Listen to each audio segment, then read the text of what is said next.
약속한 말씀을 가지고 부활 그리고 주님의 마음이라고 하는 말씀을 제목으로 함께 나누게 되는데요.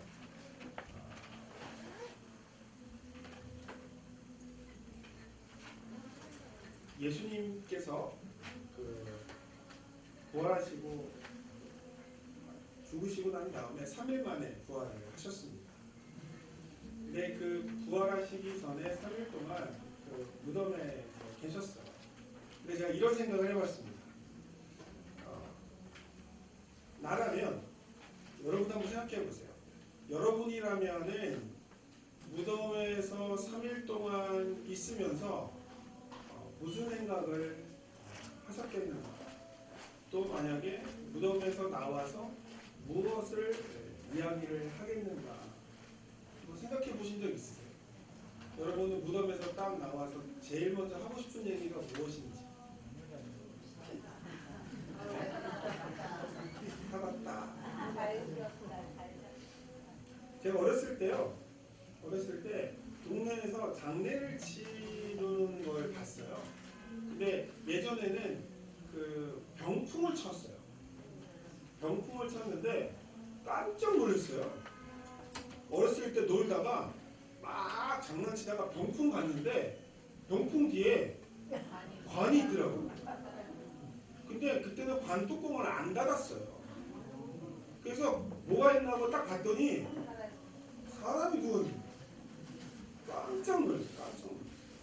그리고 옛날에 그런 얘기도 있어요.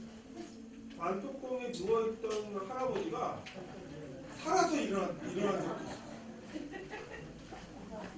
그래가지고 관에 누워있던 할아버지가 일어나서 하는 말이, 자식들이 할아버지가 죽었는데 재산 갖고 막 싸우니까 할아버지가 누워있다가 하도 답답해가지고 일어나면서 한마디 하셨어요. 내가 다 들었다.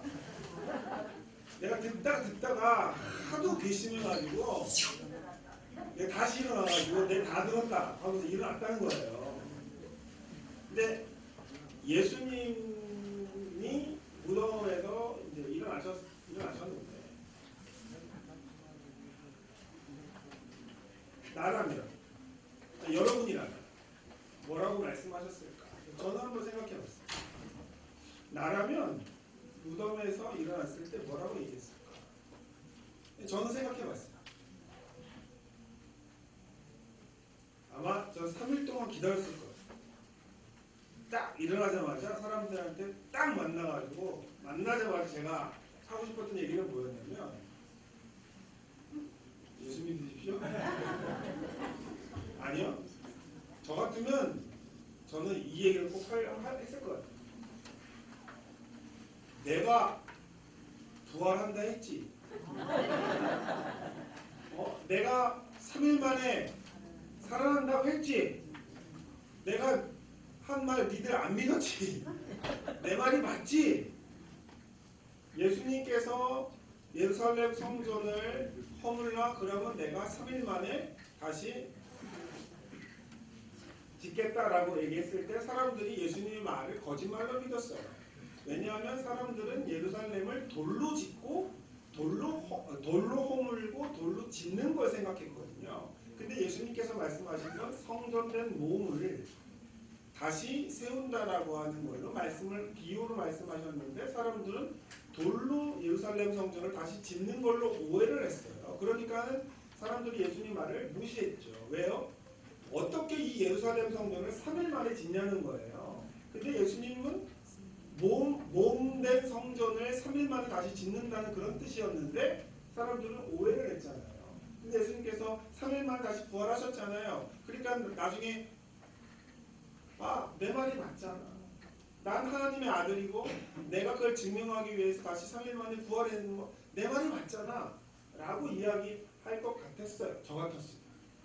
억울하니까. 근데 예수님이 부활하자마자 사람들을 만나서 첫 번째로 하신 말씀이 뭐예요? 오늘 본문에 나와 있는데, 혹시 오늘 본문 말씀하실 때 한번 찾으셨어요? 오늘 본문 같이 읽을 때 뭔 생각으로 읽으셨어요? 대답을 안 하죠. 예수님께서 여인들을 만나서 처음에 하셨던 말씀이 뭐예요? 네. 예수님이 처음 하신 말씀이 뭐예요? 자, 제가 여인들을 만나서 처음으로 하고 싶은 말이 뭐였어요? 제가. 부활했다. 내 말이 맞지? 부활했다. 내가 뭐라고 그랬어? 내 말이 맞지? 그 얘기는 뭐예요? 나 억울하다. 내 말이 맞지? 내 말이 맞는 거, 내 말이 맞지라고 한 건 내 중심적인 거잖아요. 근데 예수님은 지금 당신이 억울한 거 중요하지 않아. 내가 십자가 못 박혀 죽은 거, 니들이 내 말 안 믿은 거, 속상한 거, 억울한 거 이게 중요한 게 아니에요. 예수님은 지금. 근데 저는 뭐가 중요했어요? 나의 의가 중요한 거였어요. 내 말한 거 니들이 안 믿어준 거 그게 속상한 거였고 내가 말한 거 내가 맞은 거 내 의가 중요한 거였어요. 그런데 예수님은 지금 당신의 의가 중요한 게 아니에요. 뭐가 중요해요?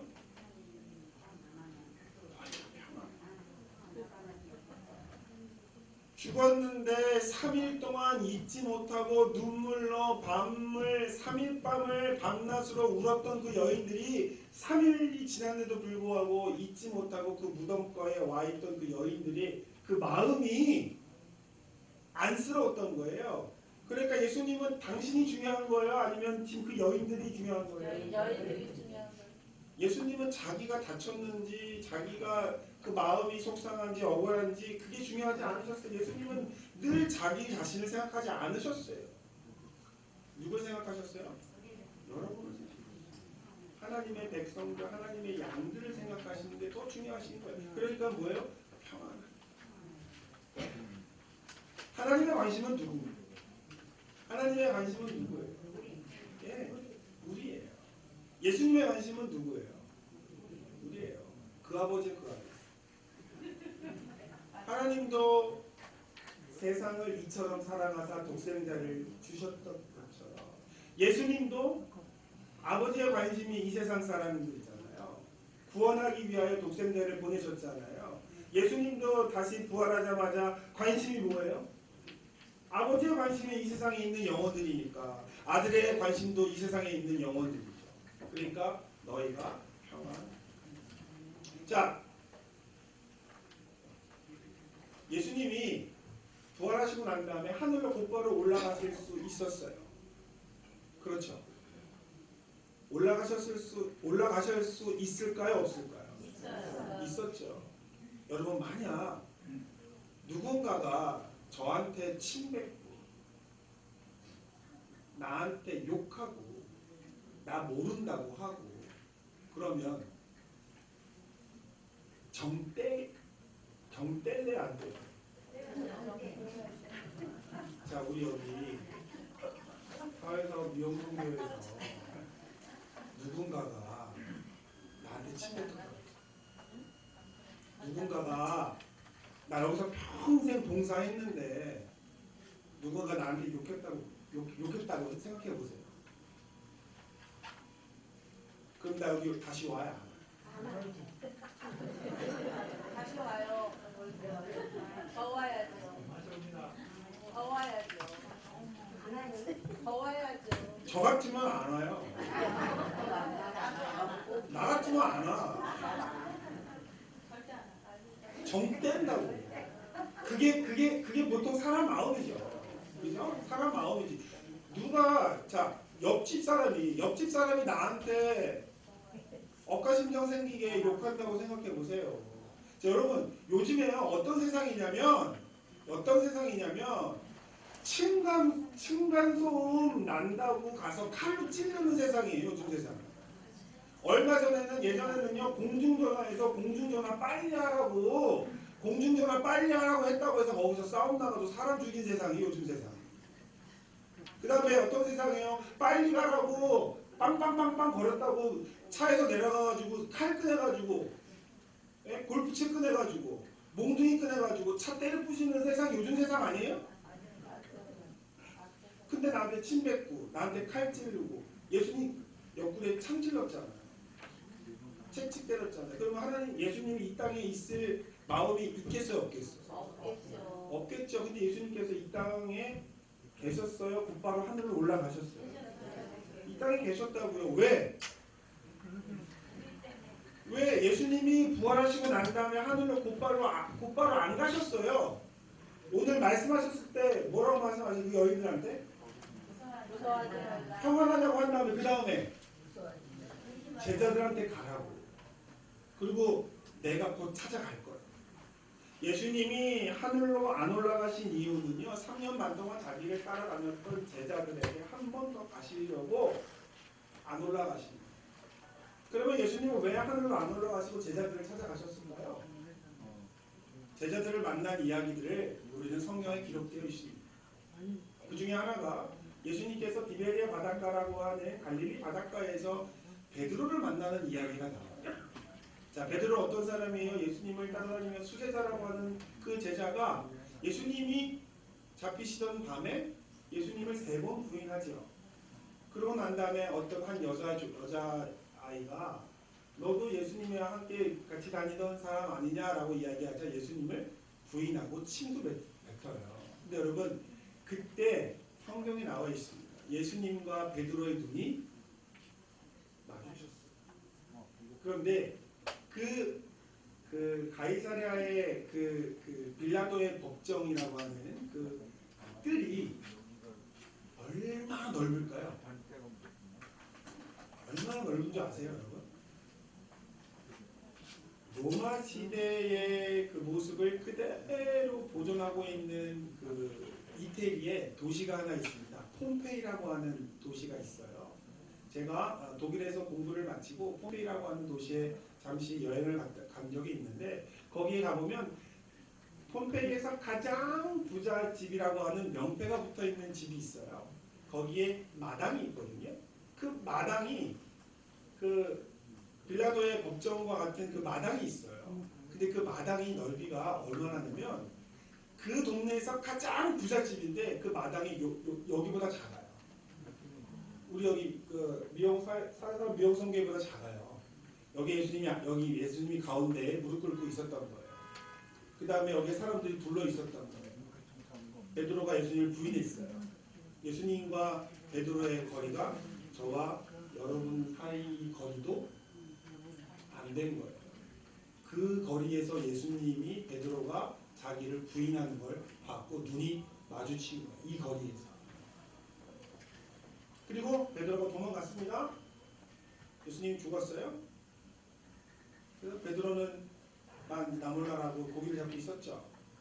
그때 예수님께서 부활하시고 난 다음에 그 바닷가에 나타나셨어요. 그리고 바닷가에서 아무 말도 없이 떡과 고기를 굽고 계셨어요. 그러자 사람들이 웅성웅성 거려요.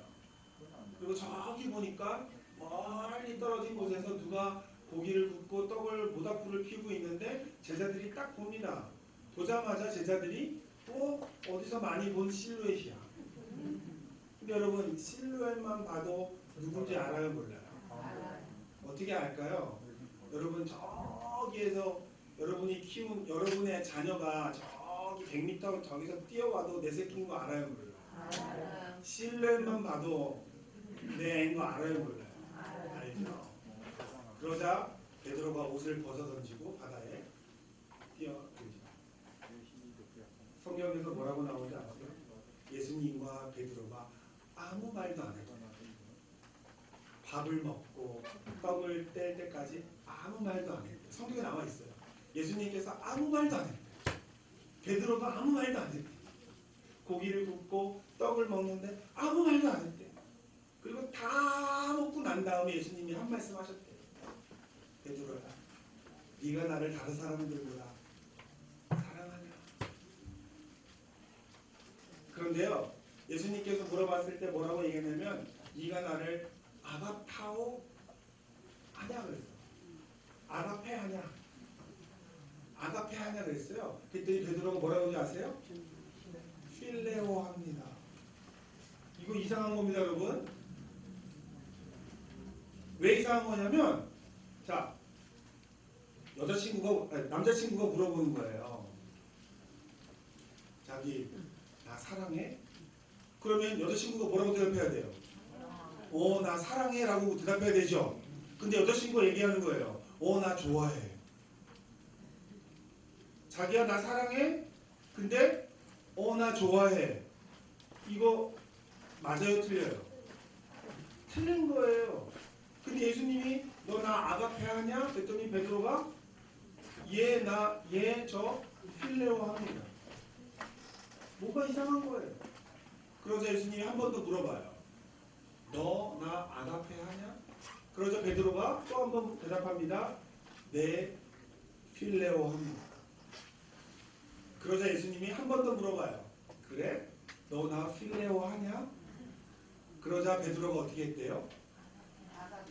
울었대요. 울었대요. 그러면서 주께서 내가 주를 사랑하는 줄을 아시는지 라고 하면서 울었대요. 왜 울었을까요? 미안하니까. 죄송하니까. 차마 아가페 한다고 하는 말을 못하니까. 그러니까 예수님께서 그래 내가 네 마음 알아. 그러니까 그러면 너 필레오는 하니? 라고 하니까 베드로가 뭐랬대요? 울었대요. 필레오라고 말할 수조차도 미안한 거지. 그런데도 불구하고 예수님이 그래? 그래도 넌 내 양을 먹여 라고 얘기했다는 거예요. 근데 예수님이요 왜 하늘로 안 올라가시고 베드로를 만나셨을까요? 자, 예수님이 당장 하늘로 올라가도 돼요. 근데 왜 하늘로 안 올라가셨을까요? 만약에 예수님이 바로 하늘로 올라갔으면 베드로는 평생 죄인으로 살아요. 근데 예수님은 자기를 3년 반 동안 제일 앞에서 따라다녔던 그 수제자가 평생 죄인처럼 살아가는 게 싫었어요. 그래서 잠시 하늘로 올라가는 걸 잠시 내려놓고 그 상처받은 그 상처를 지가 줘놓고 지가 더 받았어. 누가 더 상처를 받았을까요? 예수님이 상처를 더 받았을까요? 베드로가 상처를 더 받았을까요? 사실은 예수님이 더 상처를 받아야 되는 게 맞는 건데 사실은 베드로가 자기가 더 상처를 더 받아버렸어요. 그 상처를 더 받은 베드로를 두고 하늘로 올라가실 수가 없었던 거예요. 그래서 하늘로 올라가야 되는 그 중차대한 인물을 잠시 내려놓으시고 베드로한테 가가지고 그냥 다독이신 거예요. 그리고 한 번 물어봐도 될 것을 예수님이 몇 번 물어봐요? 3번 물어봐요. 여러분 한 번 물어봐도 될 걸 왜 3번 물어봤을까요? 3번 부인했으니까 3번 덮어준 거예요. 그러니까 예수님이 뭐 얘기하고 싶었을까요? 베드로한테. 그러니까 베드로한테 하고 싶은 마음이 하고 싶은 말씀이 뭐였을까요? 괜찮아. 이제 괜찮아. 그러면서 너는 반석 위에 세운 애야. 이제 넌 내 양을 먹여. 넌 이제 교회 위에 반석 위에 교회를 세운다고 했으니까 너는 이제 반석이야. 베드로야. 페트로야. 너 반석이야. 흔들리지만 내가 너를 위해 교회를 세울 거야. 너는 이제 내 수제자야. 흔들렸어도 넌 내 수제자야. 넌 내 양을 먹여야 돼. 너밖에 없어. 라고 3번 스담 해 주시고 가신 거예요. 예수님은 본인이 중요하지 않으셨어요. 본인이 중요한 게 누가 중요해요? 베드로가 중요해요. 예수님은 처음부터 누가 중요해요? 성도가 중요하죠. 예. 여러분이 중요한 거고 제자들이 중요한 거고 이 세상의 영혼들이 중요한 거예요. 그게 예수님의 마음. 제가 오늘 말씀드리고 싶은 게 그거예요. 자, 부활과 예수님의 마음. 예수님의 그 마음은 지금도 변함이 있다 없다? 없어요. 저는 없다고 생각합니다. 오늘날도 예수님의 관심은 누구가 평안하기를 원하는 걸까요? 성도들요. 네. 콕 집으면 누굴 얘기할까요? 나. 네. 평안하기를 원하시는 줄 믿으시길 주의 이름으로 축원합니다. 아멘. 그런데요, 희한하게도 교회에서 봉사하는데 힘들어. 교회에서 신앙생활하는데 힘들어하는 사람이 너무 많아. 어떠십니까? 교회 다니는데 봉사하고 믿음 생활하는데 다 평안한 것 같아요? 어떠세요? 교회 다니는데 하나님 믿고 예수님 믿고 다 교회 생활하는데 어때요? 여러분 주위의 분들 평안한 것 같아요? 성격이 다 달라요. 다 다르죠? 그럼 예수님이 속상해할까 속상하지 않을까? 속상해하고 저는 그게 너무 속상해요. 분명히 예수님께서는 수고하고 무거운 짐진 자들아 다 내게로 오라 내가 너희를 쉬게 하리라 라고 얘기해서 다 교회 와서 예수님 믿으면 다 죄 구원받고 다 평안할 것처럼 얘기해놓고 교회 와서 예배드리고 또 신앙생활하고 하면 할수록 다 힘들어. 그리고 다 와서 제가 교구에서 목회하잖아요. 그 와가지고 다 서로 힘들대. 다 누구 권사 얘기하고 누구 집사 얘기하고 누가 얘기하고 누가 하고 다 와서 다 힘들다고 얘기하고. 아니 다 평안하라고 예수님이 하고 예수님이 그거 평안하게 하려고 다 십자가에서 돌아가셨는데 왜 믿는 사람들끼리 이렇게 평안하지 못합니까?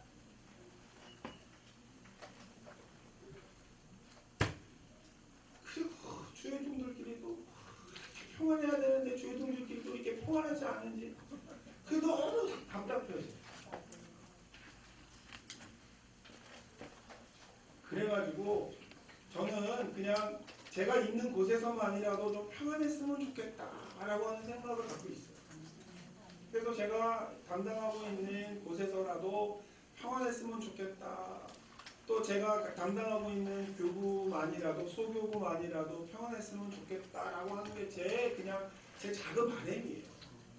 그래서 저는 제가 맡고 있는 곳에서만이라도 이 예수님의 마음을 전달해야지라고 하는 생각을 갖고 제가 그냥 다른 교구는 제 능력 밖이라 그냥 제가 맡고 있는 그 소교구와 제가 맡고 있는 이 대교구만 제가 그냥 저에게 주신 그 양무리만 제가 신경 쓰고 있는데 저의 그냥 목표는 그거예요. 제가 있는 그곳에 있는 성도님들만큼은 평안했으면 좋겠어요. 그래서 평안하실 수 있도록 그냥 제가 할 수 있는 한 최선의 노력을 다해요. 그래서 제가 종로중구 대교 제가 원래는 장년대교구에 있었어요. 그 장년대교구에 3년 반 동안 있다가 이제 종로중구로 내려갔거든요. 종로중구로 내려갔더니 종로중구에 갔더니 그 3040이 없어. 네, 없어. 그래서 뭔가를 하려고 그러는데 뭐가 있어야 뭘 해야 되는데 없어. 똑같이 있어야지. 그래서 뭐 모임을 시작하려고 뭘 하는데 뭐 이렇게 뭐 씨앗이 있어야 되는데 그 씨앗이 그 흔적을 보니까 옛날에 있었대요. 그래서 이걸 어떻게 해야 되나라고 그 전임 그 교구장들한테 이야기를 하니까 그냥 명단만 있다고 하는데 그 명단 중에 그 흔적이 남아 있더라고요. 그래서 흔적이 있는 명단 중에 그나마 살아있는 흔적이 하나가 있어요. 한 명이. 그 한 명을 찾아가지고 제가 얘기를 했어요. 그 사람을 만나게 해달라. 그랬더니 그 한 사람 교구장, 소교구장이 그러는 거예요. 그분이 살아있기는 한데 그분이 올해까지만 하기로 했다. 작년 12월에. 자기한테 그만두겠다고. 그래서 제가 만나게 해달라고 했어요. 그랬더니 그분이 한 번 뱉은 말은 주저담지 않는 분이에요. 네, 한 번 말을 딱 뱉으면은 시원치 않으시는 분이기 때문에 아마 안 할 거라는 거예요. 그래서 내가 그러면 한 번만 그래도 한 번만 만나게 해달라. 그래서 교구장한테 얘기해서 한 번만 만나게 해달라고 해서 금요 철야 때 지나가다가 저분이라고. 그래서 그러면 한 번 만나게 해달라고 해서 딱 만났어요. 만날 때 제가 그 전에 기도하면서 하나님 한 번만 기회를 주십시오라고 얘기하면서 이렇게 만나자마자 다가가서 집사님 도와주세요 라고 제가 얘기를 했어요. 그런데 그분이 나중에 얘기하는 거예요. 나중에 저를 만나고 딱 눈빛을 딱 마주치고 이렇게 걸어오는 동안에 하나님이 도와주라고 그래요. 도와주라고 그래요. 그래가지고 도와주세요라고 제가 악수하고 도와주세요라고 하는 그 순간에 이분이 네 라고 하고 그 옆에 있던 교구장은 자기한테 그만둔다고 얘기해놓고 대교구장이 도와주세요라고 하니까는 네 하니까 그 씨앗을 하나 건졌어요. 그 씨앗을 하나 건지고 이야기하면서 왜 그만두려고 했는지를 얘기를 듣고 제가 다 도와주겠다. 아무것도 하지 말고 그냥 가만히 있어요. 내가 다 도와주겠다. 하고서 제가 11월, 12월 동안에 제가 다 했어요. 모임을 위해서 하는 걸 다 했어. 일일이 다 했어. 제가 신월동에 있는 그 문구 백화점 그 무슨 저기 하는 그 백화점 있어요. 거기 그 애들 문구 백화점이라든지 그 뭐죠? 가정용품 백화점들 있잖아요. 신월동에 거기 제가 가가지고 일일이 싹 다 뒤져가지고 장도 다 보고 제가 직접 가서 장을 다 봐갖고 와가지고 세팅을 다 해가지고 다 마련해가지고 첫 모임을 시작을 했어요. 하고서 시작을 해서 모임을 딱 시작했는데 첫 모임에 80명이 왔어요. 첫 모임에 80명이 왔는데 그때 어떻게 하냐면 한 명을 제가 그분을 모시고 이야기를 하면서 이야기를 듣고 제가 용기를 주고 그래서 제가 그랬어요. 2명만 포섭해봐라. 2명만 포섭해봐라. 그래서 그분이 그러면 제가 2명만 포섭해보겠다. 친한 사람 2명만 포섭해보겠다. 그래서 2명을 데리고 오더라고요. 그래서 제가 3명을 데리고 또 주일날 모여가지고 제가 또 용기를 주고 막 그 힘을 제가 줬어요. 아무것도 하지 마요. 내가 다 하겠다. 그래서 3명한테 했어요. 3명이서 2명씩만 또 데리고 와요. 나머지 내가 다 하겠다. 그래서 나중에 이분들이 나중에 2명씩 또 데리고 오더라고요. 그래가지고 제가 밥을 한번 샀어요. 밥을 사놓고 제가 아무것도 하지 마. 내가 다 하겠다. 그래서 나중에 9명이 모였어요. 9명이 모여가지고 아무것도 하지 마요. 내가 우리 교구장들 내가 시켜가지고 다 할 테니까 아무것도 하지 말고 9명이서 3명씩만 연락을 해요. 해가지고 조직을 했어요. 조직하고 돈이 없대. 돈 걱정하지 마. 내가 다 하겠다. 해가지고 그때 돈이 한 몇십만 원 들어갔는데 그 돈도 제가 다 그냥 사비로 다 했어. 그냥. 걱정하지 마라. 다 했어. 그랬더니 그 다음 모임에 또 80명이 또 왔어. 그렇게 모임을 하게 된 그 모임이 지금까지 모임을 하게 돼서 지금 3040 모임 중에 대교구 모임 중에 지금 제일 많이 모였어요. 그런데 제가 드리고 싶은 얘기는 뭐냐면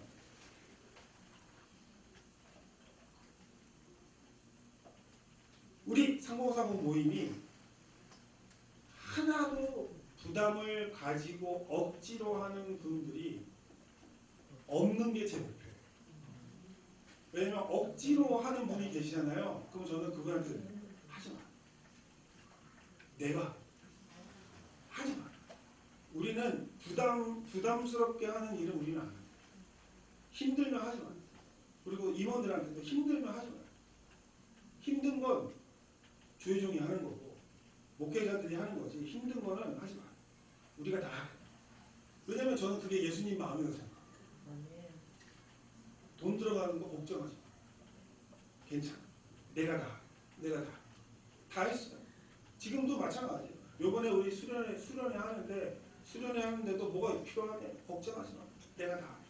그래가지고 지금 다 한다고 해서 지금도 대교구에 우리 그 젊은 그 상공사공이 10여 명이 지금 우리 대교구에 벌박을 해가지고 지금 하고 있는 거 보고 올라왔어요. 지금 하고 올라왔는데 이번에도 그 아이들 데리고 한 70명이 이번에 체육대회 한다고 올라갈 거예요.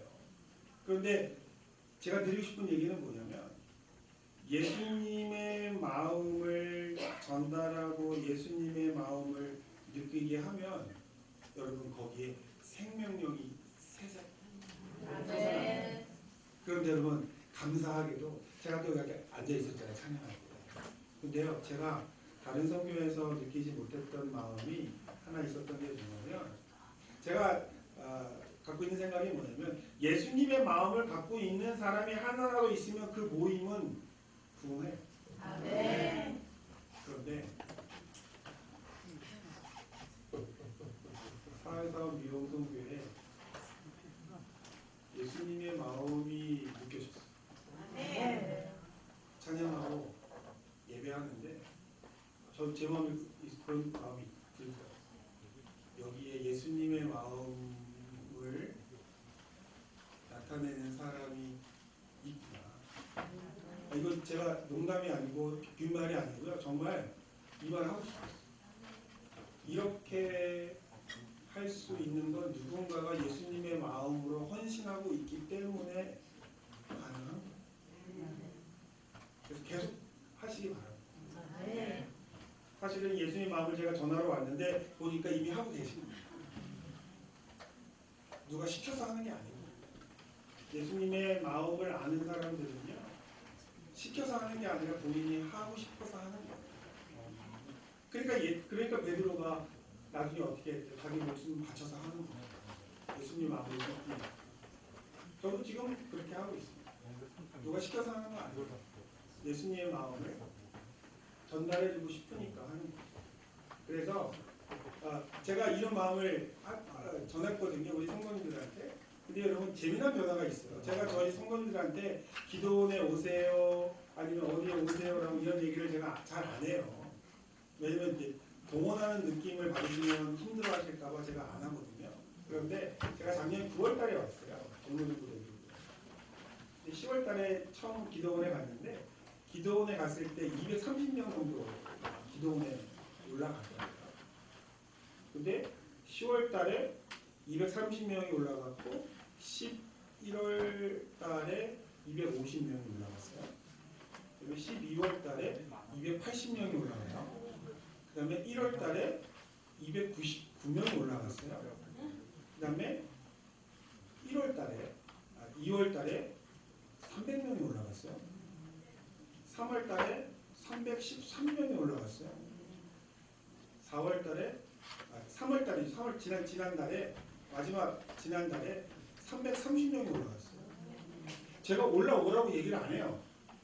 그런데 나중에 뭐라고 하냐면 차가 모자라요. 그래서 저희가 9개 소교구예요. 그런데 이게 줄어들어가지고 버스 7대로 다녔어요. 그런데 우리 성도님들이 목사님 차가 모자라요. 9대로 늘려주세요. 그래서 제가 우리 차량 분과에다가 9대로 신청했더니 요즘에 차량을 늘려달라는 데가 없대요.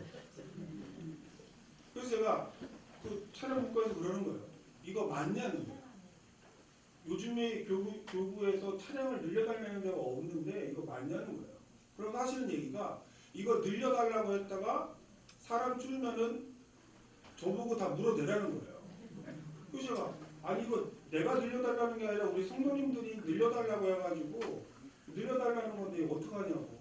그래서 사진을 찍어 보냈어요. 제가 어떻게 했냐면 다 앉아서 모자라가지고 복도에 쫙 앉아서 차 관광버스에 다 앉고 모자라서 복도에 쭉 앉아서 가는 거를 찍어서 올려 보내니까 보니까 그 다음부터 차를 9대를 걷어주시더라고요. 그래서 지난달에 330명이 올라갔어요. 그래서 감사해가지고 제가 선물을 다 쌌어요. 330명한테 선물을 쌌어요. 그 독일에서 그 독일 치약을 제가 300개를 수입을 해가지고 기도원에 오시는 분들한테 제가 다 선물을 했어요. 300명이 올 줄 알고 그 300개를 주문을 했는데 모자라는 거예요. 그래서 제가 광고를 했어요. 성도들은 욕심을 내면 안 된다. 한 사람당 1개를 가져야 되지 2개를 가지면 안 된다. 내가 분명히 지난달에 299명이 왔기 때문에 내가 300개를 주문을 했는데 이게 모자르면 말이 안 된다. 라고 나중에 계산하니까 300명이 넘게 오는 거예요. 그래가지고 나중에 360개를 주문을 해가지고 다시 못 받으신 분들한테 다시 주문을 다시 해서 나눠드렸습니다. 여러분 요즘에 부흥하기 힘들다고 하는데 오라고 해서 오는 게 아니라 하나님의 마음, 예수님의 마음이 전달되어지면 오라고 안 해도 오게 됩니다. 우리 사회성 미용성교회도 제가 지난번에 한번 온 다음에 지금 또 온 거잖아요. 분위기가 더 좋아진 것 같아요. 그 이유가 뭘까 생각해 봤는데 주님의 마음이 느껴지는 거예요. 우리 문 집사님, 제가 장년대교구에 있을 때부터 알아왔던 우리 집사님이신데 굉장히 열심히 봉사하시는 우리 집사님이고 어린아이들을 향한 그 열정을 제가 알아요. 그다음에 우리 이 홀리시드 찬양팀에서 찬양하면서 우리 그 어린아이들을 위한 또 사회사업을 위한 또 우리 미용성교회가 합쳐지면서 또 귀한 사업을 하시는 것에 대한 또 하나님께서 지평을 넓히신 것에 대해서 제가 다 알고 있거든요. 거기에 하나님의 마음, 주님의 마음이 담겨 있는 거라고 저는 알고 있어요. 근데 그걸 하나님께서 사용하실 줄 믿습니다. 근데 이 일을 하면서 여러분 하나님의 마음을 말씀에 담겨 있는 것처럼 예수님의 마음을 여러분도 느끼시고 또 예수님의 마음을 전하시는 여러분 되시기를 주님의 이름으로 축원합니다. 그게 우리가 해야 할 일이에요. 그래서 부활절 날 다른 거 생각할 거 없이 부활의 마음, 예수님의 마음, 그 급한 일, 이 세상을 구원하시기 위해서 하나님 오른보좌 위에 올라가신 일, 그거보다 더 급한 일이 어디 있겠어요. 하지만 한 영혼이 평생 죄인처럼 살아가는 그것 한 영혼이 불쌍해서 올라가는 일을 접어두시고 한 제자들을 하나하나 찾아다니시면서 그리고 베드로만 만나신 게 아니잖아요. 또 어디서 또 길가에 도망가던 그 제자들에게 만나시면서 길가에 가시면서 얘기하시잖아요. 야, 니네들 지금 무슨 얘기하고 있냐? 그러니까 지들이 얘기합니다. 예루살렘 성도들이 예루살렘에서 이런 일이 저런 일이 있었는데 우리가 거기서 하다가 도망 나왔는데 막 얘기하다가 가만히 보니까 옆에 있는 사람이 누구예요? 지들이 얘기하고 있는 예수님 옆에 있는 걸 딱 보고 깜짝 놀라죠. 그러면 다시 어디로 가요? 다시 예루살렘으로 돌아가요. 그렇게 자기 자신을 따르던 제자들이 희망을 잃고 뿔뿔이 흩었던 그 제자들을 다시 모아서 그 마음을 다독다독 거리시는 그 예수님의 마음. 평안하냐? 평안. 오늘 그 말씀이 여러분을 향하여 물으시는 예수님의 말씀이세요. 평안하시기를 주의 이름으로 축원합니다. 기쁨이 충만하시기를 주의 이름으로 축원합니다. 그리고 그 기쁨을 그 사회사업 미용성교회를 통해서 많은 사람들에게 전하게 되시기를 주의 이름으로 축원합니다. 말씀을 생각하면서 하나님 우리가 하나님의 일을 할 때에 우리가 주님의 마음을 느끼면